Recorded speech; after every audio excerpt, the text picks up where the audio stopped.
Two friends, Alan Dale and Jerry Carew, who grew up just a few streets apart in St. John's East End, have been separated by Canada's geography for 3 decades. They came together virtually during the pandemic to chat about like-minded interests. Alan lives in PEI and Jerry in Newfoundland. Thriving in remoteness has been a common theme for both of them during the pandemic. Gale Force Wins, the podcast is the result. Welcome to Gale Force Wins. I'm Alan Dale, and with me, as always, my good buddy from the East End of St. John's, Jerry Carew. How are you, Jerry? I'm doing really well. Again, I'm excited about this guest today. You know, I've heard about the Ocean Supercluster. I see Kendra on social media. I think they're doing a really good job on social media. But I look forward to digging into what is it that makes Kendra tick, what makes the Ocean Supercluster what it is. So I'm really looking forward to it. Absolutely, Jerry. Well, I can tell you this, there's a lot of good things happening in and around the ocean in Canada right now, and Kendra and the team are a big part of that. So we're very excited to have Kendra MacDonald, the Chief Executive Officer of Canada's Ocean Supercluster, on Gale Force Wins today. Kendra, why don't you go ahead and introduce yourself? Awesome. Well, thanks for the opportunity to be here. So Kendra MacDonald, and I am a CEO of Canada's Ocean Supercluster. Been in that role about 2.5 years. So I am from Ontario, grew up in Ontario. My mother is from Nova Scotia. My father is from Ontario. My husband is a Newfoundlander. My daughter is adopted from Kazakhstan. And so we've got a bit of a people of the world feel in terms of our family. So I actually, in terms of my career, prior to coming into the role at the Supercluster, I was actually a partner at Deloitte. I'd been with Deloitte for over 24 years. I actually started with them as a co-op student in Ontario.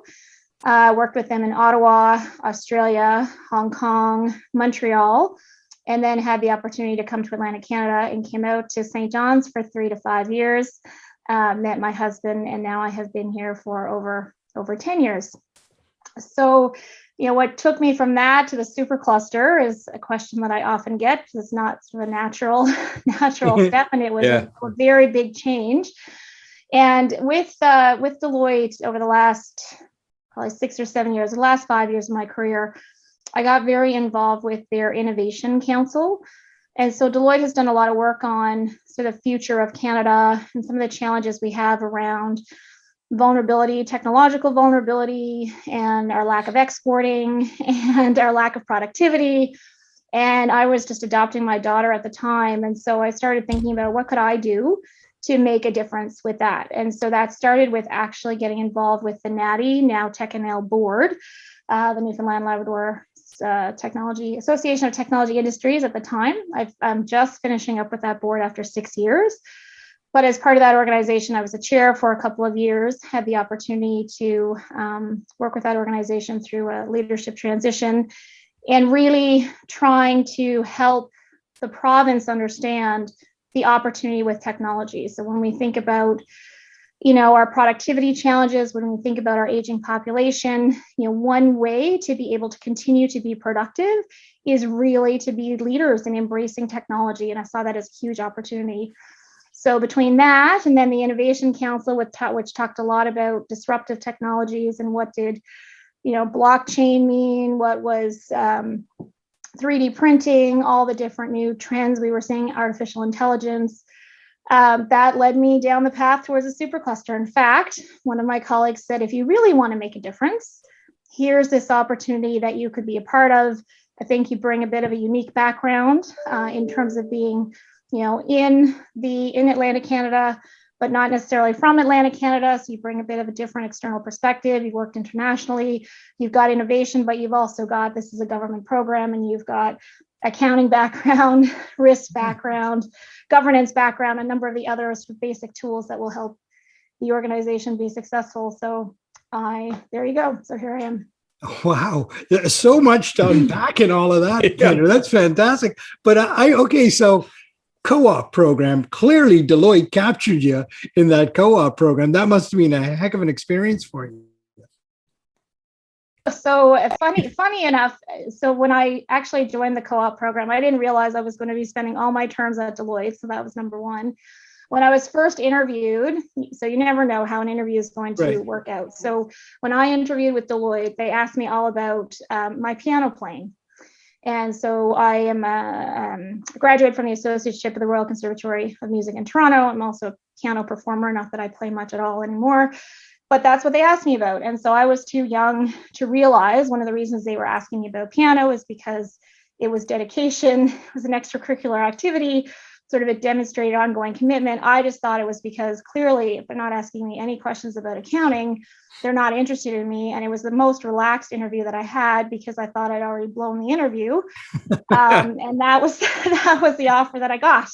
Right. And then I just had, I had the opportunity to do some really interesting things in the telecommunications space. When I first started with Deloitte, I really, I found telecommunications was a great mix of technology, but at its core principle, it was communications. You were trying to get a signal from person A to person B. So how you did that, the technology that you used, how you build it, what the switch did, all that changed over time. But the core principle of helping people communicate was at the core of telecom. So that allowed me to give me some really interesting experiences in Ottawa. I got to visit a satellite before it went into space, as an example.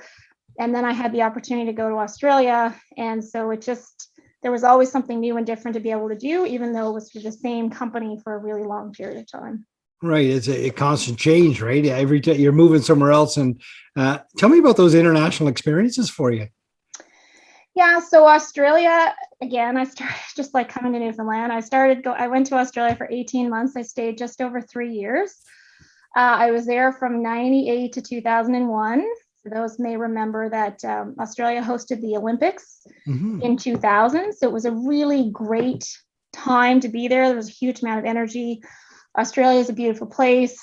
The weather is phenomenal. Lots of places to travel to. But again, they were deregulating their telecom industry, and they were a few years behind us. So I was really able to bring that experience first to Sydney. So I lived in Sydney, but I had the opportunity to go do some training in Perth. I had the opportunity to go do some training in China. Wow. Through that, I had the opportunity to go to Hong Kong. And again, the telecommunications provider in Australia had rolled out its international assets with the telecommunications provider in Hong Kong. They created a joint venture.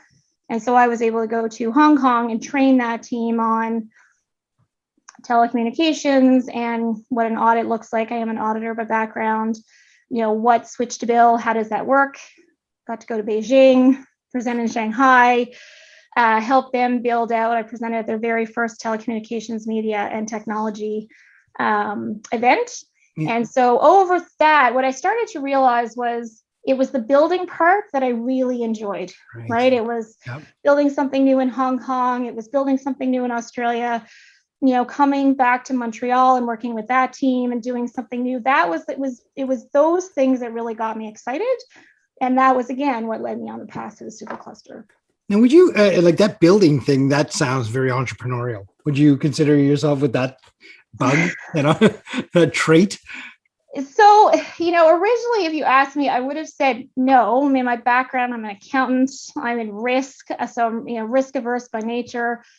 But I take innovation as almost the opposite of that. So, when you look at my personality traits, I have this interesting combination of sort of thinking big, but worrying about the details, which is a bit of an unusual combination. So I think, yes, I mean, it was a big bet to come into the Supercluster from a 25-year career somewhere else. And, there's several examples of just jumping in and doing something new. Now, I had the advantage of having a bit of a safety net of being with a big corp, but still for me personally, it was a big stretch. Yeah, I watch these commercials on TV. Sometimes they talk about accountants and the picture of a woman jumping out of a helicopter. I could never quite figure it out, but now it kind of makes sense. Your life as an accountant sounds pretty amazing. Is there any similarities now, what you saw in Australia? I often find Australia and Canada are very similar in our approach on things. Would you agree with that? Yeah, I think so. I would say that they, so they see a big affinity with Canada. I think we're It's interesting. Australia is the big nation. So New Zealand sees themselves even more like Canada because they're the small nation next to the bigger nation. We're a smaller nation next to a bigger nation. But I think in terms of, mindset, philosophy, understanding of sarcasm, some of the lifestyle choices, there are a lot of similarities. Kendra, what part of Ontario are you originally from? So I was born in Alliston, Ontario. My dad was with the military. So I lived 6 places before I was 5. And then I moved to Ottawa, and I basically grew up there and went through all my school years in Ottawa. Yeah, I know Alliston well. I was posted to base Borden, big potato country down in Alliston. That's where I was born, Camp Borden. Yeah. I spent 2 summers in Borden as well. So it's a family reunion here. There you go. Yeah. So Kendra, you're traveling around the world with Deloitte. Somewhere along the way, somebody calls you in the boardroom and says you're going to Newfoundland. Tell me about that.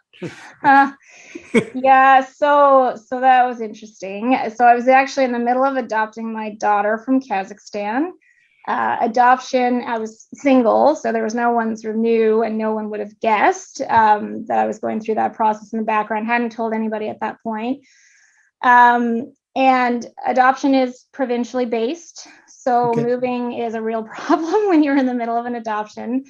And they said, you know what, your mom is from Nova Scotia. Here's this great opportunity for you to go again, lead the Atlantic Canadian team, help to build, which always is of interest to me. And you've got this natural connection to Atlantic Canada. So, off you go. So I had to say, well, so first of all, not off I go, because here's this big thing in the background. So I traveled back and forth. And so first I went to Nova Scotia, and I was in Halifax. I spent several weeks there. But at the time, so think about 10 years ago, there was a lot of things happening in Newfoundland. There was a huge amount of growth here. And while when you're in Ontario, it's Atlantic Canada, when you come to Atlantic Canada, it is 4 provinces that I think are working increasingly hard to work together. Right. But our 4 provinces. And so this idea that I could move to Nova Scotia but grow Newfoundland just didn't seem like it was going to work. Mm-hmm. And because I couldn't move, I had the flexibility to change my mind in terms of where I would move. Now, having said that, new house, new mom, new city, no family connection to Newfoundland. I did have a family connection to Nova Scotia. It ended up being a lot, and maybe more than I estimated it to be. But that was again the opportunity. I was a new partner at the time, had the opportunity to really come out and lead a team and build. So wow, how old was your daughter? How old was your daughter when you came to Newfoundland? Yeah, so I adopted her at 14 and a half months. I was in Kazakhstan for 14 and a half weeks. Wow. So by the time I brought her back to Newfoundland, she was 19 months old. Tell us about the experience in Kazakhstan. Yeah, so I went over there. So I technically started in my role June 2010 in Newfoundland, climbed Kilimanjaro in July 2010, got a call in October 2010, and they said, look, we have this little girl. She has a cleft lip and palate. Are you interested? And so did a lot of quick research on what a cleft lip and palate would mean. Was on a plane 2 weeks later. And at that time, the way the process was going to work was I was going for 5 or 6 weeks, spent a couple of weeks doing, they call bonding. Right. Then you go to court a couple of weeks later, then you come home, right? You get everything ready. And a few weeks later, you go back to Kazakhstan and you pick up your child if all goes well. So I had all these plans. This was October. I was only going to go for 4 or 5 weeks. I was building team. I was hiring people, lots of things happening. And it didn't quite work that way. So I went over. I ended up, there was an error in the paperwork, which extended the filing, and everything had to be redone. Then the judge had an anxiety attack the day we were meant to go to court. So that extended out the process. So in December, there are a lot of public holidays, which sort of slows everything down. So anyway, so long story short, by the time I went to court, it was the 13th of December. And because my daughter had a cleft lip and palate, they said, well, you can either take her tomorrow, right? Or you can go home and you can come back in a few weeks' time. And so now I had the prospect of spending Christmas with my new daughter or flying home and having her spend Christmas by herself, which didn't seem like the right decision. However, I was planning on being home. I hadn't sort of wrapped everything up to be off. And so I have a collection of 500 calling cards because I was on a dial-up modem in Kazakhstan for 3.5 months trying to work. So between party lines and download speeds and all of that stuff. So it was an interesting experience for sure. But the good news in all of that was my brother was living in Copenhagen at the time. My mother was able to get to Copenhagen. They all flew over to Kazakhstan for New Year's. There was one flight a week for all the oil workers that came in directly to where I was in Uralsk, and they spent a week there. So now my daughter has all pictures of her whole family sort of experiencing Uralsk with her. So, yeah. Oh my goodness gracious! What a story! What a story! I guess the supercluster must be nothing then compared to what the supercluster is easy. That's a supercluster. Oh wow, Kendra, that's fascinating. So I'm sure that you got to Newfoundland and you felt the warmth of the society around you, and then that became your new home. Yeah. Yeah, so I'd love to tell you it was that much of a fairy tale story. I think that there was a lot. So one of the things I would say about Newfoundland, which I think is part of the challenge as we think about bringing others into the province and an opportunity, which is we are we're very welcoming to visitors. I think we've come a long way, but I will say 10 years ago, one of the things that they told me was that we're very family oriented, which we absolutely are, but I had no family here. Right. So I wasn't part of anybody's family, and my daughter wasn't part of anybody's family. And so I don't think anyone intentionally left us out, but we weren't part of any of the families. So that was really hard in terms of being a new mom, being a single mom, running a business. I also looked very different, running a business, being a partner at Deloitte, adopted daughter, class, so there was a lot of things that kind of made me not fit. Right. So I say my husband actually gave me a stamp of approval, right? So I met him through Rotary, and then he, convinced everybody I wasn't going anywhere fast, and maybe I wasn't so bad if a Newfoundlander was going to marry me. So there you go. It's interesting though, Kendra, you make a good point, and I've heard this from many people, is that we as a province, because we're an island, I think as well, it's somewhat it needs to be more open. It's one thing to be open to visitors. We need to be more open to people like yourself who are willing to set down roots. So I appreciate you and applaud you for saying that. I think that's something we need to work on, without a doubt, 100%. Yeah, well, even I couldn't find things online, right? I mean, part of the reason actually that my husband and I ended up chatting in the first place was he has a son who's a few years older than my daughter, and I was just trying to find kids' activities. Sure. And again, I think this was 10 years ago, but I couldn't just Google it and find, the various activities that she could be a part of. So it was all through word of mouth, which again, when you're newly developing a network, is a bit tough. But whatever city I moved to, I invested in it like I was going to be there forever. And so I did the same thing in Newfoundland. I got, very involved with Rotary. I got on the board, which is interesting, the board of Battle Harbor Historic Trust. So that was, I met some really amazing people, and it's such a, beautiful place. So really try to find ways to be able to connect in. And so that took time, but here we are 10 years later. Kendra, I've got a question. I have two nieces. Both of them live in Halifax, and I always want to be able to guide them as best as possible. I spend a lot of time talking to leaders, female leadership in particular. I think there needs to be more leaders like yourself, especially in the technology industry. What advice would you give to my two beautiful little nieces in Halifax about a woman leader in a position like yours?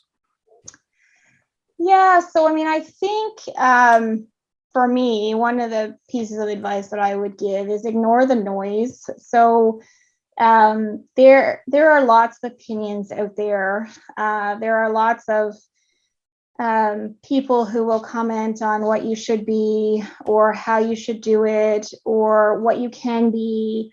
And I think as women in particular, we really internalize that. I mean, you hear things that talk about the imposter syndrome and some of the various things that that women tend to experience more so than men. And so it does take a lot of work, whether you call that resilience, whether you call it just your positive self-talk, but to really ignore it. Like, I mean, I think about a perfect example. I took coding when I was in high school, and my second coding course was the only woman in the course.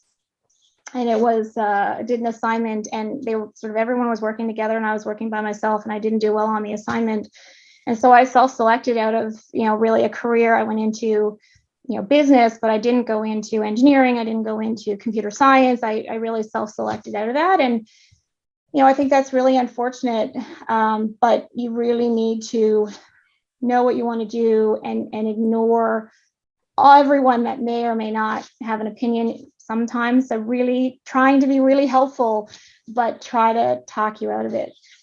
So, be strong in what you want to be and then go for it. Whether someone else is doing it or not, you can do it. My advice would be to watch this episode. I got to tell you, I'm inspired out of the gate, and we haven't even got into the supercluster. But this is great, Kendra. I mean, one of the things that I love having a conversation around, and indeed we've done that quite a bit at Gale Force Winds, is that beautiful collaboration that often happens when between government, academia, and industry, when all the silos are dropped, and those three big pillars, and I would even argue a fourth pillar being community in there, when all of those people start working together, great things are the result for sure. We see that so often in and around Atlantic Canada. Tell me how the Ocean Supercluster positions itself in the middle of all of that. Yeah, so I think you might have mentioned this at the beginning. So the Ocean Supercluster is one of 5 clusters or superclusters across Canada as part of the Innovation Supercluster Initiative. And part of the reason that initiative happened in the first place was because of some of the things that I touched on, which was Canada has a very poor innovation scorecard. And so they looked around the world to say what was working. And so one of the things that was working is the cluster model. And the cluster model really is trying to get all those different pieces working together to a common vision, right? And highly aligned. And so they looked at what that could be uniquely for Canada. How would that work? But it is based on that. And then when you take the Ocean Supercluster, then they had to think about what would make this investment in ocean different than other investments. And so they looked at cross-sectoral collaboration. So could we get fisheries working with aquaculture, working with offshore oil and gas, working with bioresources and shipping? And then, was there enough commonality there that we could actually work together? And so then you get those working together.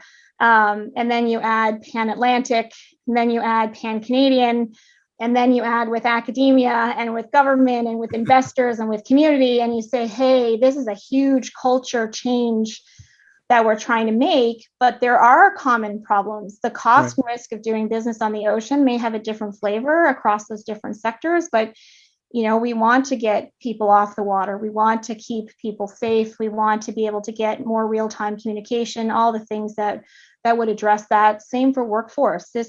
We're digitizing the ocean the way that we're digitizing other sectors. It has a different flavor, but we're trying to digitize the ocean. So we need digital skills and automation and a different workforce in a traditional sector, which is a challenge. So, that was the premise, that we could get everyone working together and to see the vision for what the ocean economy for Canada could be, and the power of being able to achieve that level of collaboration.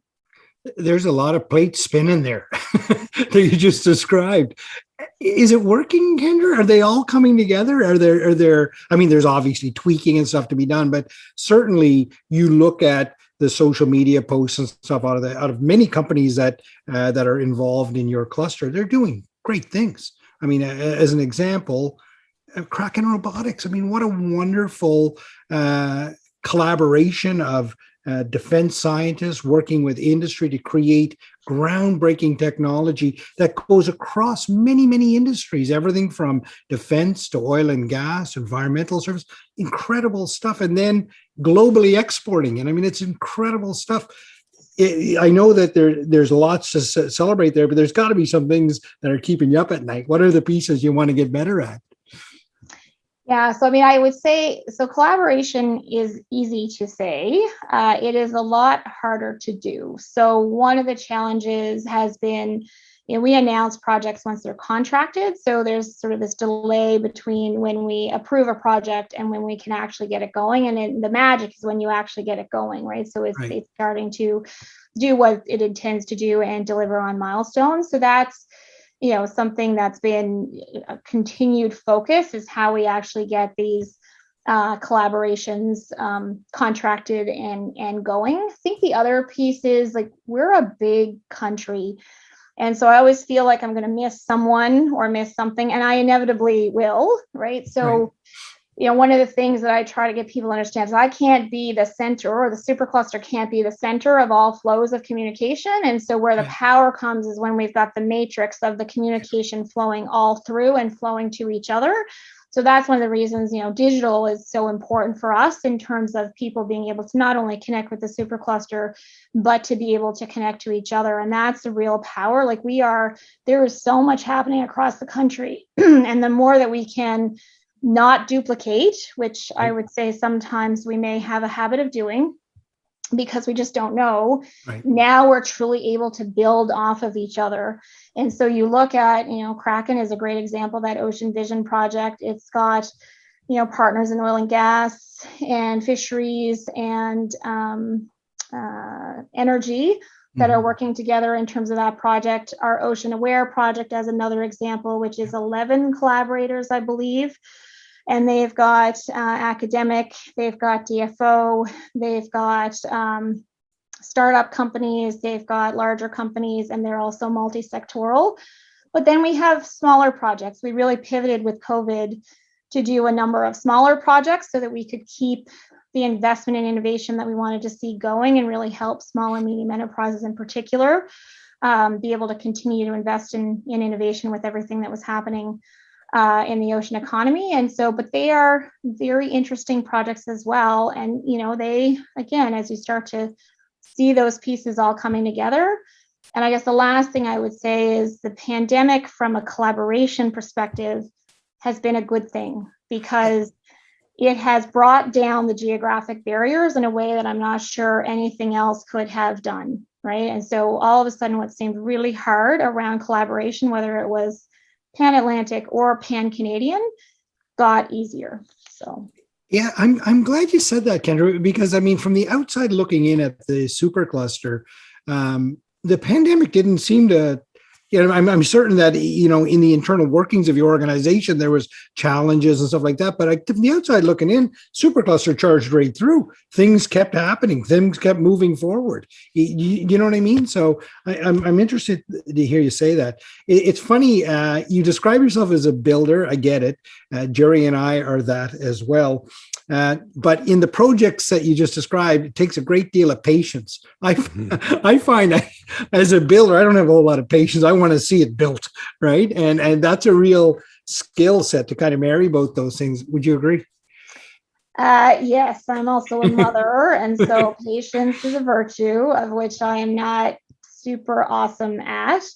But I think what keeps me more patient is the bigger vision of what we can be, and that these are all steps towards that vision. I would say, the supercluster last March, we had half a dozen projects, and most of them were big.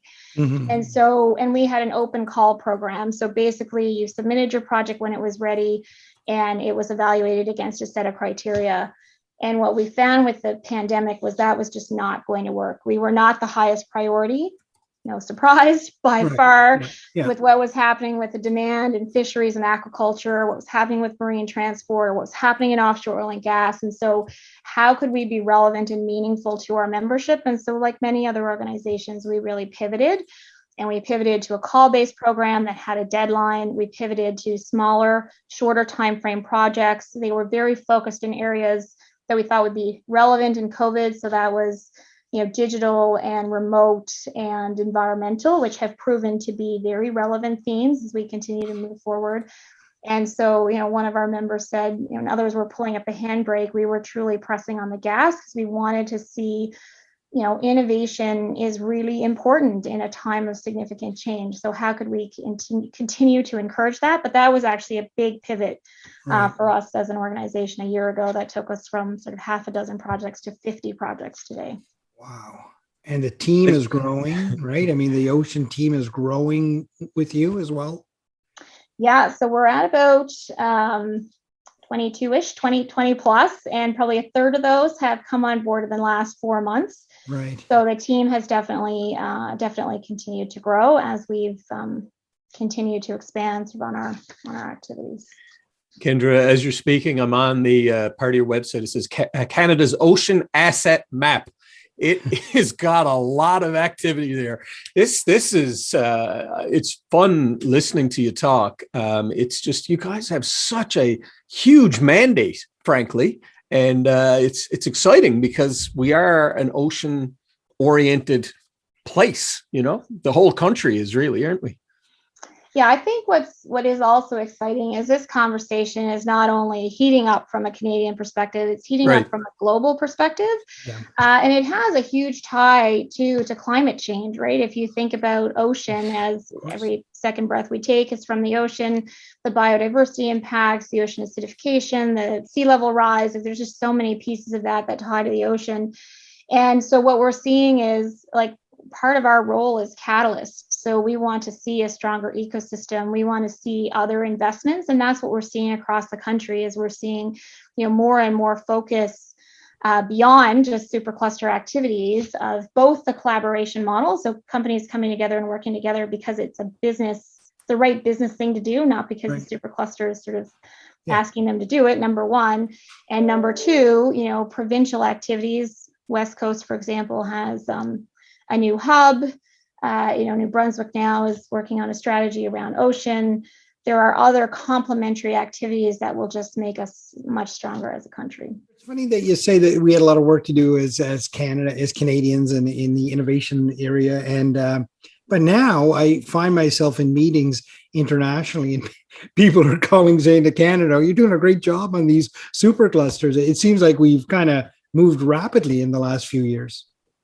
Yes, I mean, I would say we have to work towards outcomes. So, I mean, I'll use the Ocean Supercluster. Like, we have just launched a number of projects. And so that allows us to tell a much stronger international story. I think what we're doing with our startup project as an example, and they ran an international competition, and so that attracted attention. I think just the very fact that Canada said, hey, we're going to focus on ocean, and we're going to focus on ocean at this level, is its own signal in terms of how important that we think it is for the economy. But the next couple of years, in terms of those projects demonstrating outcomes, that we continue to see the investment in commercialization. Like, we are awesome at R&D. We have phenomenal researchers in ocean in Atlantic Canada. We have, huge capability. Where we fall off is in commercialization. So the ability of these projects to actually demonstrate the commercial outcomes will sort of be critical to the future of success of this program. Go ahead, Jerry. Sorry. Well, I'm looking at your board of directors. You certainly have some quite commercial expertise on the board. Hopefully you're getting the support, I would imagine you are, from those people. So it's just the whole package is exciting, when you consider how much ocean there is around this country. It's interesting. It is exciting, and our board is very passionate, right? They're all volunteers, so they're committed to growing the ocean economy. They're committed to the region, and so they are giving a lot of their time to be able to help make this happen. So, Kendra, to use an ocean analogy, what's on the horizon for you now? Where are you hoping to take the cluster? That's a good one, Alan.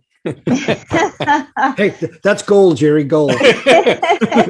So I think, in the short term, the next year is really critical for us. We just talked about the importance of outcomes. So we've had most of our projects have been announced since November. So they're all in early stages. So you'll see more and more conversation. We just launched an impacts page on our website, starting to talk about what we're doing. We launched our deeper dive series a few weeks ago, and that's digging into various projects, and that's a podcast series. So that's one thing, is helping us to tell the stories of what these projects are doing. Mm-hmm. I mean, when we say we're trying to change the way ocean business is done, that means an ocean economy that is more digital. So really thinking through what are the different things that we need to continue to do. So our projects is part of that, but what are key conversations we need to be having that can help that happen? So one of the big ones in ocean, for example, is so autonomous has lots of different pieces to it.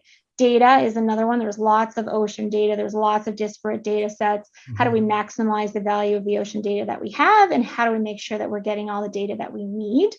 Sustainability, no question. We've seen, certainly over the last few years, and definitely in the last year, more intertwining of the messaging around the health and wealth of the ocean. And so continuing what one of our board members says is that dance in terms of the economic opportunity with the challenges that the ocean is facing. But we know that a more productive ocean, a healthier ocean is actually a more productive ocean. So we've got an increasing number of projects in the sustainability space, whether that's alternative energy, alternative fuels, starting to see circular economy.